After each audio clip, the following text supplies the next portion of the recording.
নগরী দীঘায় পুজোর প্রস্তুতি সভা করলেন, কি বলবেন?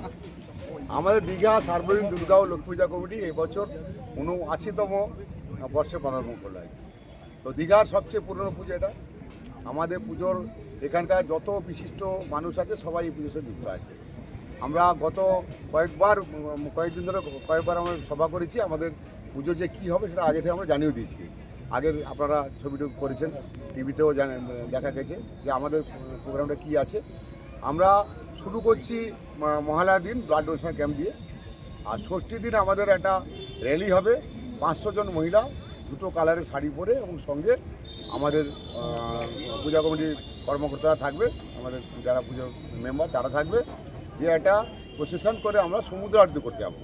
এখানে সমুদ্রে আরতি দেওয়া হয়, সেখানে বহু মানুষ এখানে জড়ো হয়।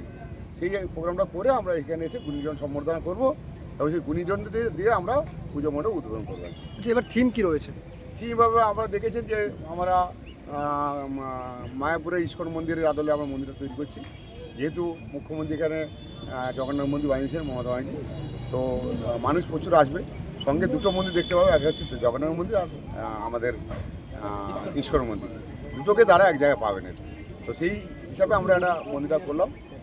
তার সঙ্গে আমাদের প্রতিদিন সাংস্কৃতিক অনুষ্ঠান থেকে আবার যা যা প্রোগ্রাম আমার আগেও জানিয়েছেন যে আমাদের যারা ভর্তি থাকে তাদেরকে আমরা প্রসাদ খাওয়াই, খিচুড়ি প্রসাদ খাওয়াই। আমরা দিদি নম্বর 1 প্রোগ্রাম হয়। এবারে তানিয়া মুনিয়া যে বাচ্চা মেয়ে দুটো তারা প্রোগ্রাম করতে আসছে এবং সমস্ত দিন আমাদের প্রোগ্রাম থাকছে।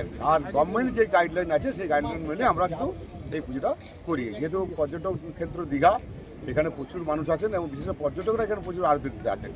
তাদের জন্য আমরা খাওয়া দাওয়ার ব্যবস্থা রেখেছি। তাদের যাতে কোনো অসুবিধা নয় তার জন্য আমাদের ভলেন্টিয়ার আমরা থাকবো, যাতে কারো কোনো অসুবিধা নয়, মানুষদের সুস্থভাবে পূজা মণ্ডপ দেখতে পারে তার জন্য আমরা সব অ্যারেঞ্জমেন্ট করেছি। পুলিশকে সাহায্য করার জন্য আমাদের ভলেন্টিয়ার থাকছে, এখানে সিসি ক্যামেরা লাগানো হচ্ছে এবং বাড়তি যত রকম নিরাপত্তা সবই কিন্তু আমরা ব্যবস্থা রাখছি, যাতে কারো কোনো সমস্যা না হয়। বাজি বা ডিজে এসব?